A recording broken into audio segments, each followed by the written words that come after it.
nous nous préparons donc à parler du programme interactif stratégique de décollage scientifique et économique de la nation, PIS-DSN en sigle.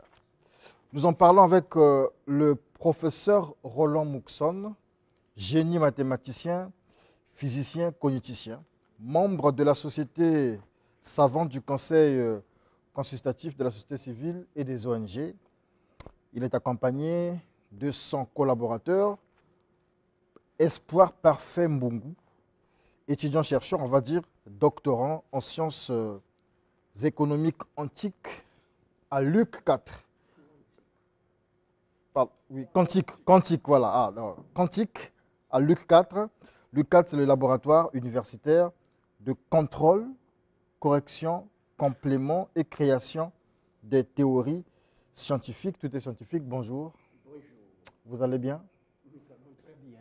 Docteur Mousson, ça fait un moment qu'on ne vous a pas revu dans ce Studio 210. Nous sommes habitués à parler avec vous des mathématiques, c'est votre domaine, mais vous êtes physicien, cogniticien, comme vous le dites, et vous venez avec ce projet PIS-DSN. Avant qu'on y arrive, c'est vrai qu'on a peu de temps. Dites-nous, c'est quoi d'abord? Comment comprendre les mathématiques lorsque nous sommes africains? Les mathématiques sont une forme de pensée. La pensée est mathématique et les mathématiques sont pensées. Un mathématicien ne peut pas découvrir s'il n'exerce pas ses facultés cognitives. Et donc, même lorsqu'on a mal réagi, on a mal pensé, on a obligatoirement mal calculé. Donc, pensée, calcul sont intimement liés et sont mathématiques. On soustrait toujours les mathématiques dans un cadre classique où juste calcul 1 plus 1, exponentielle de x. Non, il y a des mathématiques de décision et l'algorithmique, c'est une science, une partie de l'informatique qui permet à structurer sa pensée pour créer un programme. Alors tout cela font partie des mathématiques, que ce soit calcul, que ce soit réflexion, que ce soit projective, voir ce que peut être une nation ou une entreprise dans 2 ans, 3 ans ou plus. Il faut faire les mathématiques. Les statistiques font d'abord partie des mathématiques. Ce sont des chiffres et des lettres, on va dire ça comme ça. Chiffres, lettres et aussi simulation. Avec les mathématiques, on peut simuler la réalité. Que devrait le Congo demain, après-demain, sur la base de certaines variables clés, on peut dire ce que le Congo sera ou une entreprise sera demain. Déjà, les chiffres et les courbes, on parle bien. Donc, les mathématiques, ils sont une cristallisation de la réalité. C'est l'apothéose de la connaissance et l'architecture de la réalité, les mathématiques. D'accord, alors, on va parler de ce PIS-DSN. PIS-DSN, qu'est-ce que c'est concrètement? C'est la matérialisation d'abord scientifique de la vision du chef de l'État. Depuis qu'il a parlé, voici 15 ans pratiquement, dans son discours d'investiture du 14 août 2009, il dit que le Congo de la 2e décennie du 3e millénaire sera ce que vous voudrez qu'il soit. De par votre comportement, votre intelligence et votre effort, vous engendrerez ce Congo nouveau, havre de paix et de prospérité pour tous. Et il avait dit, c'était la vision d'un candidat. C'est désormais le projet de tout le pays, c'est votre projet.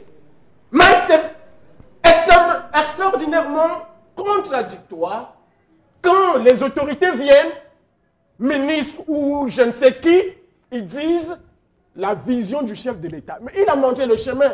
Pourquoi encore montrer le doigt du chef de l'État alors qu'il a montré le chemin? Personne ne vient avec un programme concis, concret, par rapport à son domaine d'expertise, montrer dans quelle mesure cristalliser cette vision du chef de l'État. Alors c'est un manque lamentable. Et il est indispensable donc que nous, moi en tant que membre de la société savante, propose, c'est normal quand la vie de la nation est en danger. Il est normal que les membres de la société savante, la société savante est sous la présidence de la République par décret présidentiel de 2022, mars 2022 si je ne me trompe pas. Alors le savant doit, quand la chose ne marche pas, ne doit pas venir juste critiquer, non. Il faudrait qu'il apporte des éléments nécessaires à la construction de notre Alors, pays. ces éléments nécessaires, vous les résumez On piste des scènes. en une clé, En la une clé clé scientifique du du nouveau nouveau Congo émergent. émergent. Qu'est-ce que vous proposez concrètement? Nous proposons un programme qui va exploiter les découvertes scientifiques majeures du 3e millénaire et qui fera que l'université congolaise soit parmi les meilleures de la planète, les 12 meilleures. Je demande juste au chef de l'État et ses membres de nous mettre à l'épreuve. 6 mois suffisent pour qu'on puisse voir les fruits. Alors, en français facile, en des termes plus, on va dire, entre guillemets, terre à terre. Terre à La terre, proposition notre que vous voulez. proposition, nous voulons, l'université déjà congolaise est malade. Je ne sais pas. C'est vous qui le dites. Malade. Non, c'est la réalité. Oui. Quel est le rang que l'université congolaise occupe même en Afrique? Vous pouvez me le dire, quel rang? L'université est malade. D'accord. Et ce sont les C'est vous les professionnels universitaires, justement. qui doivent apporter des solutions. Et Piste de Seine apporte des découvertes scientifiques majeures du 3e millénaire. Quelles sont ces découvertes? Alors, il y a déjà, vous pouvez voir, même sur Internet, c'est disponible. On the heuristic deconstruction of a volume of a sphere. Sur la déconstruction heuristique du volume de la sphère. La formule du volume de la sphère ou la surface de la sphère est étudiée par des universités, universitaires et savants, voici plus de 2000 ans. Et c'est le plus grand savant de l'Antiquité, Archimède, qui apporte ces formules. Et nous avons fait une chirurgie de ces travaux, nous avons vu que ces formules sont fausses. La communauté scientifique internationale n'a pas jusqu'alors apporté de contre-exemples. Et cette formule ou ce travail-là vient balayer les travaux du plus grand savant de l'Antiquité. Ce qui va faire que le Congo est capable d'électriser mathématiquement toutes les universités de la planète pendant même plus de 10 000 ans. Parce que ces formules-là sont rigoureusement justes. Et il y a un impact en sciences et en technologie. Il faut revoir nos cartes. La cartographie, là, ça ne marche pas. Il y a beaucoup d'erreurs. Alors, ça, c'est de prime abord. Oui, de prime En deuxième abord. position. Il faudrait révolutionner la navigation spatiale et maritime. Nous sommes dans Et les nuages. aérienne. Nous sommes dans les nuages là. Bon, on continue quand même. En fait, je vais prendre un exemple. La superficie terrestre de la Terre, c'est 510 millions de kilomètres carrés. Et on applique la formule de la sphère, S comme surface égale à 4 pi r carré. Or, cette formule est mathématiquement fausse. Ok. Et la formule qui remplace celle-ci, c'est 3 demi pi carré R plutôt, oui, c'est 3 demi pi carré R carré.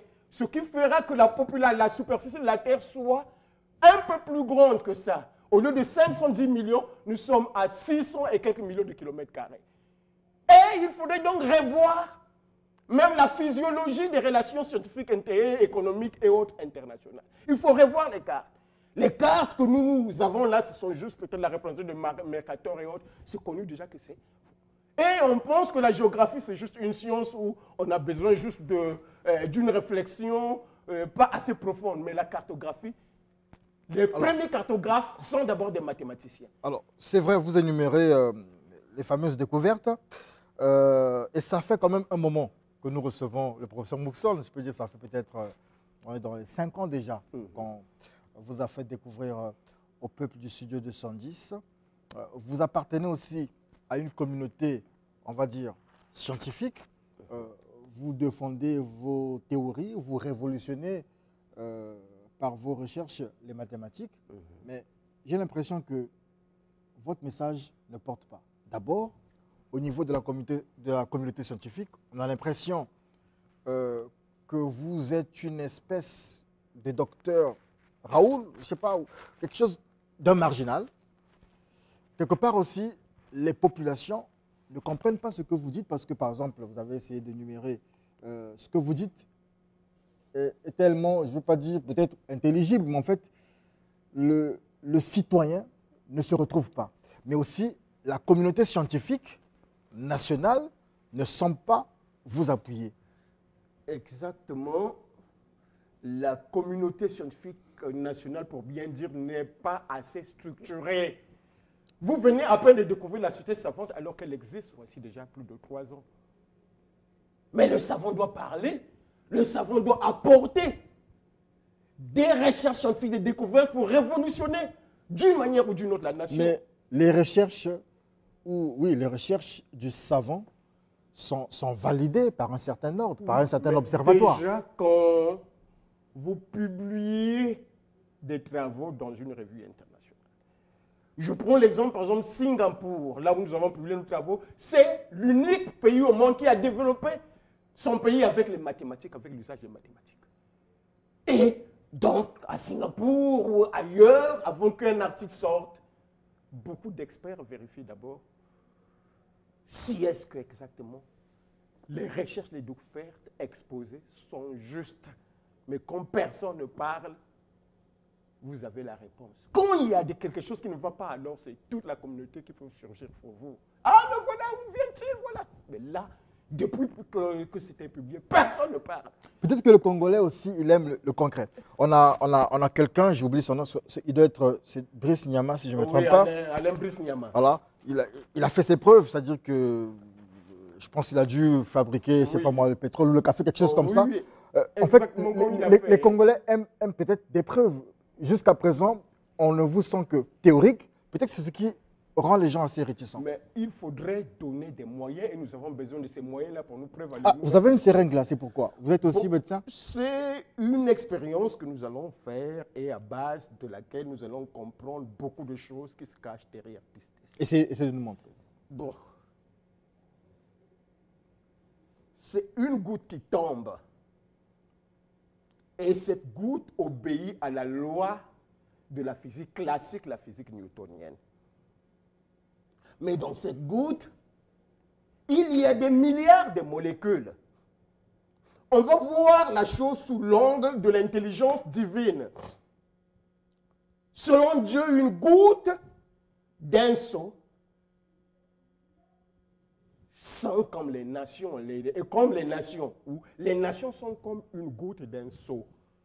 Et au sujet d'une goutte d'un seau, comparable aux nations, l'intelligence divine voit que les nations sont si nombreuses comme le sable de la mer.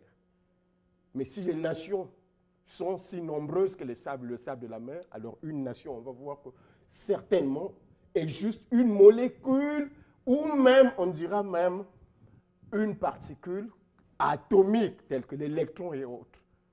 Alors, mais quel rapport y a-t-il entre l'électron et la nation?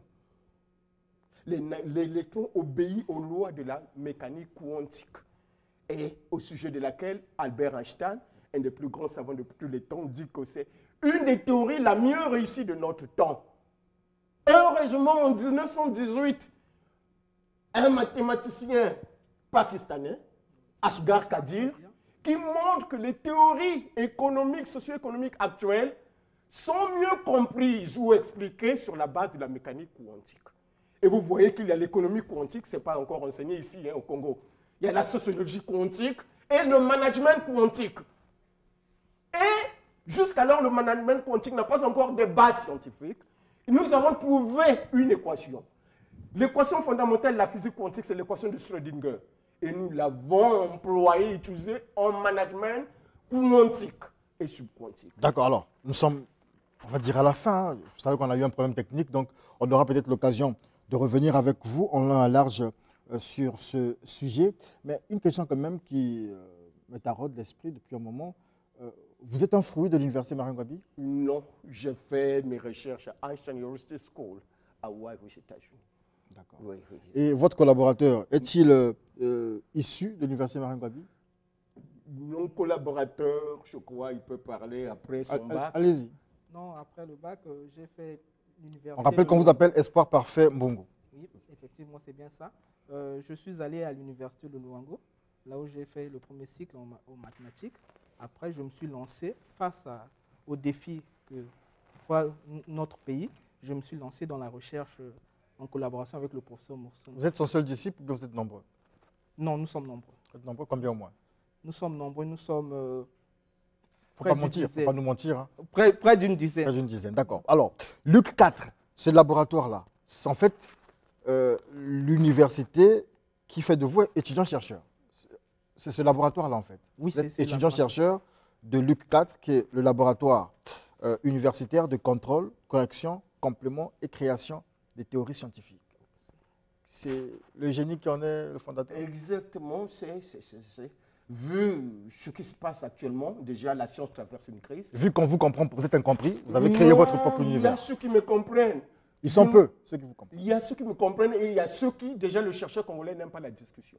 Le professeur Bossoto vous écoute quand même. Il me parle souvent. Oui, oui, il m'écoute. Il est un des rares, d'ailleurs, chercheurs de m'écouter. D'accord. Et lui-même, il connaît ce que je veux. Et en fait, le Congolais, l'intellectuel, a peur de discuter même dans son domaine d'expertise. Ça, c'est connu. Vous faites peur à certaines personnes? Je ne sais pas ce qu'ils en pensent, mais au moins, comme nous avons dit, mettez-nous à l'épreuve, c'est clair. Nous avons besoin de moyens. Vous avez besoin de quoi concrètement? Lorsque vous parlez de moyens, vous avez besoin de quoi? Peut-être qu'on vous écoute. Peut-être que le chef de l'État vous écoute en ce moment. Peut-être qu'il y a des membres du gouvernement qui vous écoutent. Nous voulons que le laser, qui est la première industrie du savoir que nous allons lancer le plus tôt possible, laser N, laboratoire d'accélération scientifique, de l'émergence et du rayonnement des nations, fera que le Congo soit parmi les pays les plus influents de la planète. On a juste besoin d'un local et des moyens nécessaires pour qu'on puisse nous juger à l'aune de l'expérience. On n'a plus besoin de la théorie, venir juste parler, après il n'y a rien. Mais pourquoi quelqu'un, quand il dit je suis ingénieur, on le met à l'épreuve. Qu'est-ce que tu as construit? Ou bien voilà, un moteur d'avion est là, et on décomposé, mais c'est un peu de monter. Ce que j'attends, ce n'est que ça. Et j'ajoute une chose, nous allons, le président de la République est déjà tenu informé. Nous allons donc le plus tôt possible, à partir de la semaine prochaine, là, voir les amis du chef de l'État. Tous les amis du chef de l'État, nous avons les numéros de beaucoup de ministres et députés. On va les appeler juste au sortir d'ici et dire, voilà, nous viendrons et nous allons rendre compte à papa. C'est lui le père de la nation. Sa vision est là. Pourquoi sa vision va être déformée? Est-ce que nous sommes incompétents ou nous sommes compétents? Ou est-ce que... Bon, ce que je demande, c'est juste les moyens et un local modeste. Ça peut être à l'intérieur de l'université de Nice. Les moyens, on peut estimer à des milliards? On peut estimer à... Quoi, des millions? 1 milliard au plus. D'accord. Même avec un demi-milliard déjà, mettez-nous à l'épreuve, vous allez voir. Un demi-milliard, c'est 500 millions. Pardon? Un demi-milliard, c'est 500 millions. Oui, même avec un demi-milliard, d'abord, mettez-nous à l'épreuve. D'accord, ok. Peut-être quand vous chercherez le local, on vous trouvera peut-être le milliard ou le demi-milliard, on verra bien. Merci, professeur Moukson. Merci aussi au doctorant Espoir Parfait Mbungu. On aura peut-être l'occasion de vous avoir dans Studio 210 prochainement. On regardera comment, voilà. Vous savez qu'on a eu un petit incident technique qui fait que voilà, on n'a pas pu tenir le timing parfait. Voilà, merci peuple du Studio 210. Nous avons travaillé sur cette émission avec les étudiants de la Formac. On se retrouve pour ceux qui suivent la formation demain, lundi, à la Maison Russe à partir de 12h, à partir de 10h, pour la suite de la formation. Merci. Et ceux qui peuvent nous soutenir, nous, on n'a pas besoin de demi-milliard. Moins d'un demi-milliard, soutenez-nous pour la Formac. Et on pourra aussi nous mettre dans l'équipe là, qui ira de ministre. Voir un ministre, le ministre, parce que généralement on dit que les ministères n'ont pas l'argent, mais les ministres ont l'argent. Ah d'accord, ok. C'est comme ça. On va les appeler.